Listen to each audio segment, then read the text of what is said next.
ಗುರು ನಾವಿದ್ದೀವಿ ಊಟಿಯ ನೀಲಗಿರಿ ಅನ್ನುವಂತಹ ಒಂದು ಕ್ಯಾಂಪಲ್ಲಿದ್ದೀವಿ. ಇವಾಗ ನಾವೆಲ್ಲಿಗೆ ಹೋಗಬೇಕು ಅಂತ ಹೇಳಿದ್ರೆ ಗ್ಲೆನ್ ಮಾರ್ಗನ್ ಅನ್ನುವಂತಹ ಒಂದು ಊಟಿಯ ಪ್ರಸಿದ್ಧವಾದಂತಹ ಟೀ ಎಸ್ಟೇಟ್ಗೆ ಹೋಗ್ತಾ ಇದ್ದೀವಿ. ಗುರು ನೀವು ನೋಡ್ತಾ ಇದ್ದೀರಾ ಊಟಿಯ ಶುದ್ಧವಾದಂತಹ ರಸ್ತೆಯನ್ನ ನೋಡ್ತಾ ಇದ್ದೀರಾ. ಇಲ್ಲಿನ ರಸ್ತೆಗಳನ್ನ ನೋಡಿ ನಾವೇನ್ ಮಾಡ್ಬೇಕು ಅಂತ ಹೇಳಿದ್ರೆ ನಮ್ಮ ಮನೆ ಪಕ್ಕದಲ್ಲಿರುವಂತಹ ರಸ್ತೆಗಳನ್ನು ಇದೇ ತರ ಶುದ್ಧವಾಗಿ ಇಟ್ಕೊಂಡ್ರೆ ಯಾವುದೇ ಕಾಯಿಲೆ ಕಷ್ಟಗಳು ಏನೇನೂ ಬರಲ್ಲ.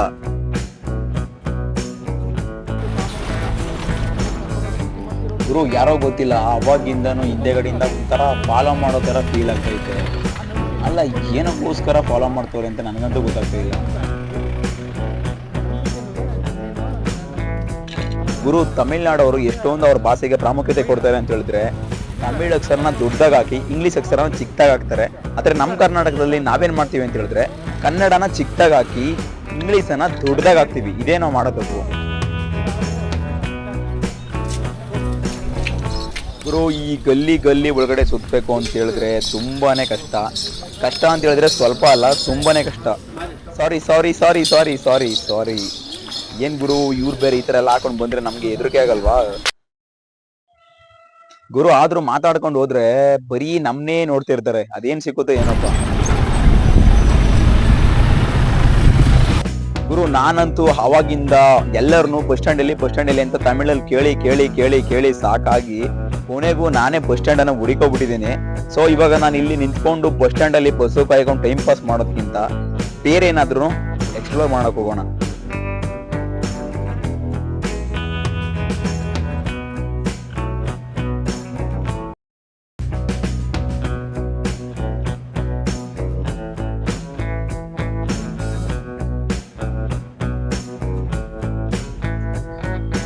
ನೋಡಿ ಗುರು ಹೆಣ್ಮಕ್ಳು ಕ್ಯಾಮರಾ ನೋಡೋದಕ್ಕೆ ತಕ್ಷಣ ಸೈಡ್ಗೆ ಹೋಗ್ತಾ ಇದ್ದಾರೆ.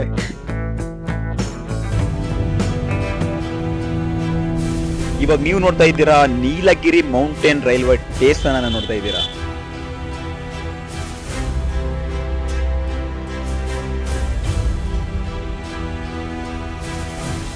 ಗುರು ಅಲ್ಲಿ ಇಲ್ಲಿ ಕಂಟೆಂಟ್ ಅನ್ನ ಹುಡಿಕೊಂಡು ಸುತ್ತಾಡಿ ನನಗೊಂದು ತುಂಬಾನೇ ಹೊಟ್ಟೆ ಹಸಿತಾ ಇತ್ತು. ಆವಾಗ ನಾನೇನ್ ಮಾಡಿದೆ ಅಂತ ಹೇಳಿದ್ರೆ ಊಟ ಮಾಡಬೇಕು ಅಂತೇಳಿ ಹೋಟೆಲ್ ಅನ್ನ ಹುಡ್ಕೊಂಡು ಹೋದೆ. ಕೊನೆಗೂ ನನಗಂತೂ ಹೋಟೆಲ್ ಹುಡ್ಕೋದಾಗ್ಲಿ ಬಸ್ ಸ್ಟ್ಯಾಂಡ್ ಹುಡ್ಕೋದಾಗ್ಲಿ ವಸ್ತಂತೂ ಆಗ್ಲಿಲ್ಲ. ಹುಡುಕೊಂಡು ಹೋಗ್ತಾ ಇದ್ದಂತ ಸಮಯದಲ್ಲಿ ನನಗ್ ಸಿಕ್ತು ಒಂದು ಸಮೋಸದ ಅಂಗಡಿ ಸಿಕ್ತು. ಗುರು ಈ ಜಾಗದಲ್ಲಿ ಸಮೋಸ ತಿನ್ಕೊಂಡು ನಾನು ಹೋಗ್ಬೇಕಾಗಿರೋ ಜಾಗನ ಹೋಗೋ ಅಷ್ಟರಲ್ಲಿ ಕತ್ಲೇ ಆಗ್ಬಿಡ್ತು.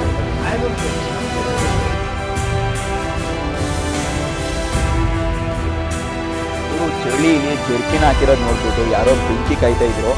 ನಾನಂತೂ ಬಂದ್ಬಿಟ್ಟು ಇವ್ರು ಬೆಂಕಿ ಕಾಯೋರ ಹತ್ರ ಜಾಯ್ನ್ ಆಗ್ಬಿಟ್ಟಿದ್ದೀನಿ. ಇವಾಗ ಒಂದು ಚಳಿ ನನ್ನ ಏನೇನೂ ಮಾಡೋಕ್ಕಾಗಲ್ಲ.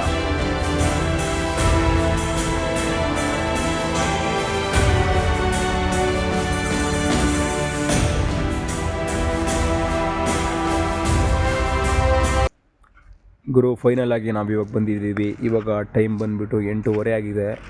ಇವಾಗ ಯಾರೋ ಗೊತ್ತಿಲ್ಲದಿರೋಂತಹ ಒಂದು ಜಾಗಕ್ಕೆ ಬಂದಿದ್ದೇನೆ, ಊಟಿಗೆ ಬಂದಿದ್ದೇನೆ. ಅಂದರೆ ಗುತ್ತು ಪರಿಚಯ ಇಲ್ದಿರೋಂತಹ ಜಾಗಕ್ಕೆ ಬಂದಿದ್ದೇನೆ. ನೀವು ನೋಡ್ತಾ ಇರ್ಬೋದು ಚೆಕ್ ಪೋಸ್ಟನ್ನು ನೋಡ್ತಾ ಇರ್ಬೋದು. ಅಂದರೆ ಫಾರೆಸ್ಟ್ ಇದೆಯಲ್ಲ, ಈ ಫಾರೆಸ್ಟಿನ ಒಂದು ಎಂಟ್ರೆನ್ಸ್ ಇದು. ಈ ಕಡೆ ನೋಡ್ತಿದ್ದಾರೆ, ಈ ಕಡೆ ಇದೆಯಲ್ಲ, ಈ ಕಡೆ ಇವಾಗ ಸ್ವಲ್ಪ ಕಲೆ ಆಗ್ಬಿಟ್ಟೈತೆ. ಅದನ್ನು ನಾನು ಮಾರ್ನಿಂಗ್ ತೋರಿಸ್ತೀನಿ ನಿಮಗೆ. ಇವಾಗ ನಾವು ಬಂದಿದ್ದೀವಿ. ಈಗ ನೈಟ್ ಜರ್ನಿ ಯಾವ ರೀತಿ ಇರುತ್ತೆ ಅನ್ನೋದನ್ನು ಪಿನ್ ಟು ಪಿನ್ ನಿಮಗೆ ನಾನು ಎಕ್ಸ್ಪ್ಲೈನನ್ನು ಮಾಡೋಕ್ಕೆ ಹೋಗ್ತೀನಿ. ಬನ್ನಿ.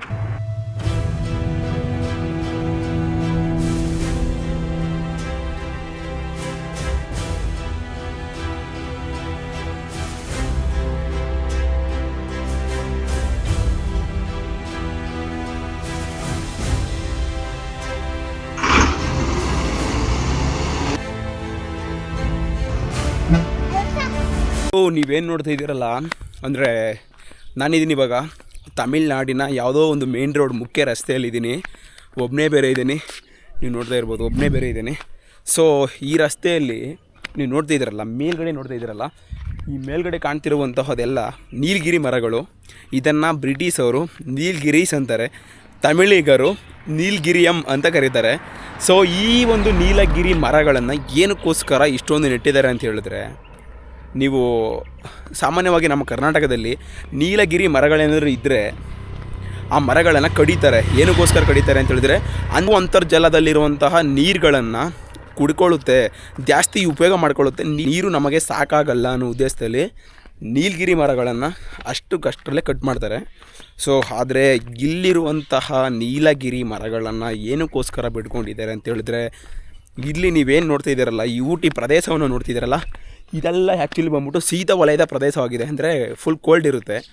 ಮಳೆಗಾಲ ಬಂದ್ರೂ ಕೋಲ್ಡ್ ಇದ್ರೂ ಈ ನೀಲಗಿರಿ ಮರಗಳು ಅಂತರ್ಜಲದಲ್ಲಿರುವಂತಹ ನೀರನ್ನಲ್ಲದೆ ಅಂತರ್ಜಲದಲ್ಲಿರುವಂತಹ ಒಂದು ಶೀತ ವಲಯದ ಉಷ್ಣಾಂಶಗಳನ್ನು ಸಹ ಇದು ತೆಗೊಳ್ಳುತ್ತೆ. ಸೊ ಆದ್ದರಿಂದ ಶೀತಗಳು ಕಡಿಮೆ ಆಗಲಿಕ್ಕೆ, ಚಳಿಗಳು ಕಡಿಮೆ ಆಗಲಿಕ್ಕೆ, ಮಳೆಗಳು ಸ್ವಲ್ಪ ಕಡಿಮೆ ಆಗಲಿಕ್ಕೆ ಈ ಒಂದು ನೀಲಗಿರಿ ಮರಗಳನ್ನು ಎಲ್ಲೆಂದರಲ್ಲಿ ನೆಟ್ಟಿರ್ತಾರೆ. ನೀವು ಎಷ್ಟೊಂದು ಭೂ ಪ್ರದೇಶಗಳನ್ನು ನೋಡ್ತಾ ಇದ್ದೀರಲ್ಲ, ಇಲ್ಲಿ ಆ ಬೆಟ್ಟ ಗುಡ್ಡದ ಮೇಲೆಲ್ಲವೂ ಸಹ ಈ ಥರ ನೀಲಗಿರಿ ಮರಗಳಿರುತ್ತೆ. ಆ ನೀಲಗಿರಿ ಮರ ಇದೆ ಅಂತ ಹೇಳಿದ್ರೆ ಅವ್ರಿಗೆ ಚಳಿಯ ತಾಪಮಾನ 100ರಲ್ಲಿ ಒಂದು 5% ಆದರೂ ಕಡಿಮೆ ಆಗುತ್ತದೆ ಅಂತ ಒಂದು ನಂಬಿಕೆ ಇದೆ. ಸೊ ಈಗ ಬನ್ನಿ ಆ ನೀಲಗಿರಿ ಮರಗಳು ತೋರಿಸ್ಕೊಡ್ತೀನಿ ನಿಮಗೆ.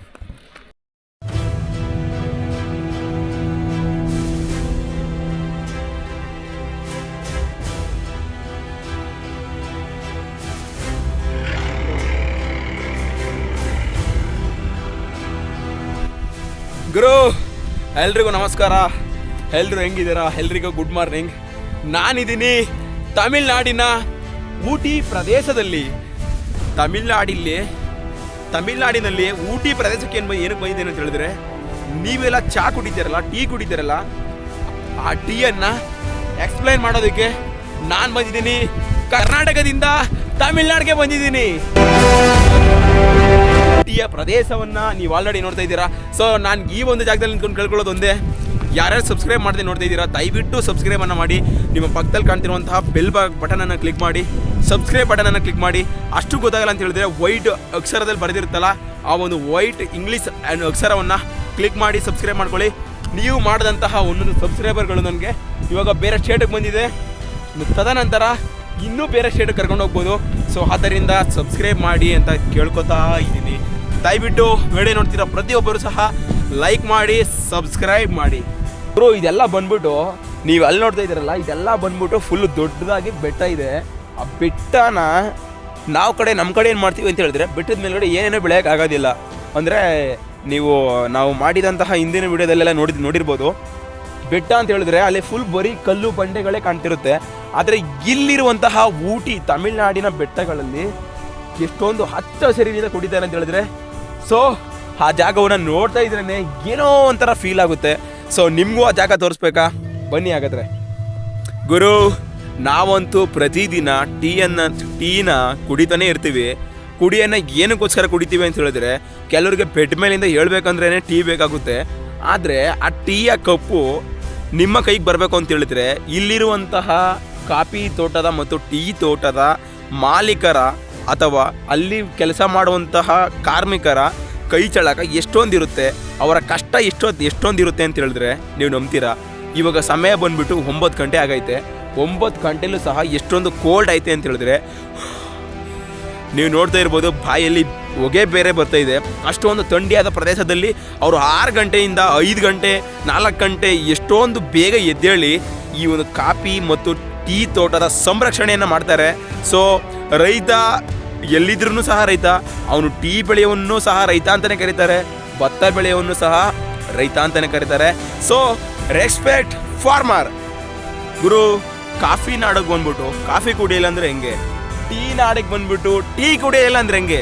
ನಾವಿವಾಗ ಕುಡಿತಿರುವಂತಹ ಟೀ ನ್ಯಾಚುರಲ್ ಟೀ. ಯಾವ ರೀತಿ ನ್ಯಾಚುರಲ್ ಟೀ ಅಂತ ಹೇಳಿದ್ರೆ, ನಾವು ಕುಡಿತಿರೋದು ಯಾವುದು ಸೌದೆ ಒಲೆಯಲ್ಲಿ ಕಾಯಿಸ್ಕೊಂಡು ಕುಡಿತಾರಲ್ಲ ಆ ಥರ ಟೀ ಅಲ್ಲ. ಬದಲಾಗಿ ನಾವೇನು ಮಾಡ್ತಾ ಇದ್ದೀವಿ, ನೀವು ನೋಡ್ತಾ ಇದ್ದೀರಲ್ಲ, ಇಷ್ಟೊಂದು ಗಿಡವನ್ನು ಟೀಯ ಗಿಡವನ್ನು ನೋಡ್ತಾ ಇದ್ದೀರಲ್ಲ, ಆ ಟೀ ಗಿಡವನ್ನು ಲೈವ್ ಆಗಿ ಇವಾಗ ನಾವು ಅದೇ ಗಿಡವನ್ನು ಕಿತ್ಕೊಂಡು ಹಸಿ ಯಾಕೆ ತಿಂತೀವಿ?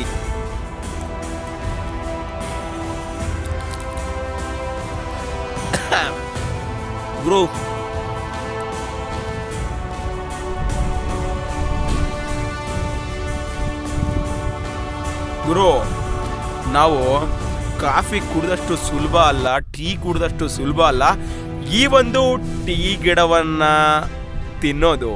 ಬನ್ನಿ, ಇವಾಗ ಟೈಮನ್ನು ವೇಸ್ಟ್ ಮಾಡೋದು ಬೇಡ. ಈ ಜಾಗ ಅಂತೂ ಇನ್ನೂ ತುಂಬಾನೇ ದೊಡ್ಡದಾಗಿದೆ, ಎಲ್ಲವನ್ನು ನೋಡ್ಕೊಂಡು ಬರೋಣ ಬನ್ನಿ. ಯಪ್ಪ ಯಪ್ಪ ಯಪ್ಪ,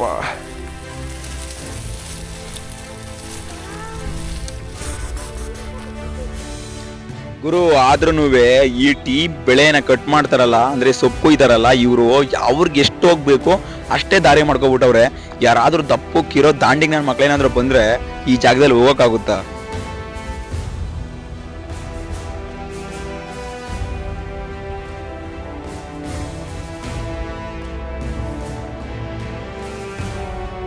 ನನಗಂತೂ ಈ ಕಾಫಿ ತೋಟಕ್ಕೆ ಬಂದಿರೋದು ನನಗಂತೂ ತುಂಬಾನೇ ಫೀಲ್ ಆಗ್ತಾ ಇದೆ.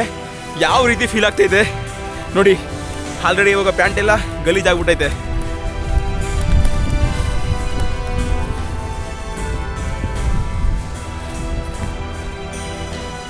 ಗುರು, ನಾವು ನೋಡಿ ಆಲ್ರೆಡಿ ಬೆಟ್ಟದ ಮೇಲ್ಗಡೆ ಬಂದ್ಬಿಟ್ಟಿದ್ದೀವಿ, ಅಂದರೆ ತುಂಬಾನೇ ದೂರಕ್ಕೆ ಬಂದ್ಬಿಟ್ಟಿದ್ದೀವಿ. ಗುರು, ಇಂಡಿಯಾವನ್ನ ಅಂದರೆ ನಮ್ಮ ಭಾರತವನ್ನು ಬ್ರಿಟಿಷರು ಮೊದಲು ಆಳ್ವಿಕೆ ಮಾಡ್ತಾ ಇದ್ರು. ಸೊ ಅದು ಸಾಮಾನ್ಯವಾಗಿ ಎಲ್ಲರಿಗೂ ಸಹ ಗೊತ್ತಿರುತ್ತೆ. ಆದರೆ ಇಂದಿಗೂ ಸಹ ಬ್ರಿಟಿಷರು ಈ ಒಂದು ಜಾಗದಲ್ಲಿ ಇದ್ದಾರೆ ಅಂತ ಹೇಳಿದ್ರೆ ನಂಬ್ತೀರಾ? ನಂಬಲೇಬೇಕು. 1947ನೇ ಇಸ್ವಿಯಿಂದ ತುಂಬಾ ಆಳ್ವಿಕೆಯನ್ನು ಮಾಡ್ತಾರೆ.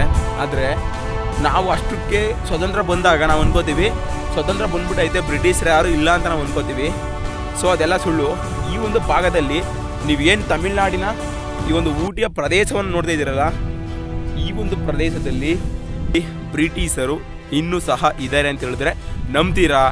ನಂಬಲೇಬೇಕು. ಯಾಕಂತ ಹೇಳಿದ್ರೆ ನೀವು ನೋಡ್ತಾ ಇದ್ದೀರಲ್ಲ, ಇಷ್ಟೊಂದು ಪ್ರದೇಶವನ್ನು ನೋಡ್ತಾ ಇದ್ದೀರಲ್ಲ, ಇದೇ ತರಹ ಸುಮಾರು ಬೆಟ್ಟ ಗುಡ್ಡಗಳಲ್ಲಿ ಈ ಥರ ಕಾಫಿ ಬೆಳೆಯನ್ನು ಬೆಳೀತಾರೆ. ಆ ಕಾಫಿ ಬೆಳೆಯನ್ನು ಬೆಳೀತಾರಲ್ಲ, ಬೆಳೆದಂತಹ ಬೆಳೆಗಳನ್ನೆಲ್ಲ ತಗೊಂಡೋಗಿ ಒಂದು ಫ್ಯಾಕ್ಟರಿ ಇದೆ ಅಂತೆ, ಆ ಫ್ಯಾಕ್ಟರಿಗೆ ಹಾಕ್ತಾರೆ. ಫ್ಯಾಕ್ಟರಿಯ ಮಾಲೀಕರು ಯಾರು ಅಂತ ಹೇಳಿದ್ರೆ ಅದು ಬ್ರಿಟಿಷರು ಅಂತ ಹೇಳ್ಬೋದು. ಸೊ ಇಲ್ಲಿರುವಂತಹ ನೋಡ್ತಿರುವಂತಹ ಮನೆಗಳಲ್ಲೆಲ್ಲ ಎಲ್ಲದರಲ್ಲೂ ಎಲ್ಲರೂ ಸಹ ಈ ಒಂದು ಕಾಫಿ ಬೆಳೆಯನ್ನು ನಂಬ್ಕೊಂಡು ಬದುಕ್ತಾ ಇರ್ತಾರೆ. ಈ ಒಂದು ಕಾಫಿ ಬೆಳೆಯನ್ನು ಬಿಟ್ಟರೆ ಇವ್ರಿಗೆ ಬೇರೆ ಬೆಳೆ ಬೆಳೀತಾರೋ ಇಲ್ವೋ ಗೊತ್ತಿಲ್ಲ. ಆದರೆ ಕಾಫಿ ಬೆಳೆ ಎಷ್ಟೊಂದು ಮೇಯ್ನ್, ಟೀ ಬೆಳೆ ಎಷ್ಟೊಂದು ಮೇಯ್ನ್ ಅನ್ನೋದು ನಾವು ಬೆಟ್ಟ ಗುಡ್ಡಗಳ ಕಣಿವೆಯನ್ನು ನೋಡ್ತಾ ಇದ್ರೆ ನಮಗೆ ಸ್ಪಷ್ಟವಾಗಿ ತಿಳಿಯಪಡಿಸ್ತಾ ಇದೆ. ಗುರು, ಯಾರೋ ಕರೀತಾವ್ರೆ, ತಮಿಳ್ ಬೇರೆ ಕರೀತಾವ್ರೆ, ಯಾರು ಮೇಲ್ಗಡೆ ಹೋಗಿರೋದು ಅಂತ ಅಂದ್ಬಿಟ್ಟು ನಮಗೆ ತಮಿಳ್ ಬೇರೆ ಗೊತ್ತಾಯ್ತಿಲ್ಲ. ಅದಕ್ಕೆ ಹೇಳೋದು ಗುರು, ಕಲಿಯೋಕ್ಕೆ ಕೋಟಿ ಭಾಷೆ, ಆಡೋಕ್ಕೆ ಒಂದೇ ಭಾಷೆ ಕನ್ನಡ ಅಂತ. ಕಲಿಯೋಕ್ಕೆ ಕೋಟಿ ಭಾಷೆನಾದ್ರಲ್ಲಿ ಕೋಟಿಲಿ ನಾವು ಒಂದು 4 ಲ್ಯಾಂಗ್ವೇಜ್ನಾರು ಕಲ್ತಿದ್ರೆ ಈ ಥರ ಸಂದರ್ಭದಲ್ಲಿ ಅವ್ರ ಹತ್ರ ಆಗೋರೋ ಪರಿಸ್ಥಿತಿ ಬರ್ತಿದ್ದ. ನಮಗೆ ಗೂಗಲ್ ಟ್ರಾನ್ಸ್ಲೇಷನ್ ಹುಡ್ಕೋವಂಥ ಪರಿಸ್ಥಿತಿ ನಮಗೆ ಬರ್ತಾನೆ ಇರಲಿಲ್ಲ. ಸೊ ಆದ್ದರಿಂದ ಎಲ್ಲ ಭಾಷೆಯನ್ನು ಕಲಿಯೋಣ, ಕನ್ನಡ ಭಾಷೆಯನ್ನು ಬೆಳೆಸೋಣ.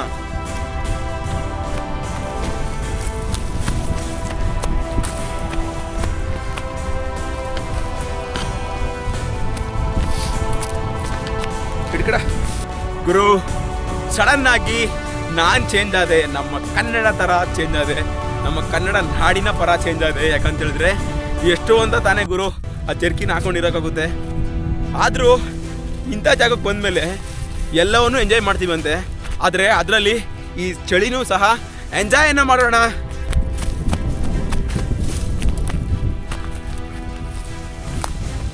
ಟೈಮ್ ಸ್ಪೆಂಡನ್ನು ಮಾಡ್ತಾನೇ ಇರ್ತೀವಿ, ಮುಂದೇನೂ ಮಾಡೋಣ, ನಿಮ್ಮೆಲ್ಲರ ಜೊತೆಯಲ್ಲೂ ಸಹ ಮಾಡೋಣ. ಓಕೆ, ಬಾಯ್ ಬಾಯ್, ಟೇಕ್ ಕೇರ್.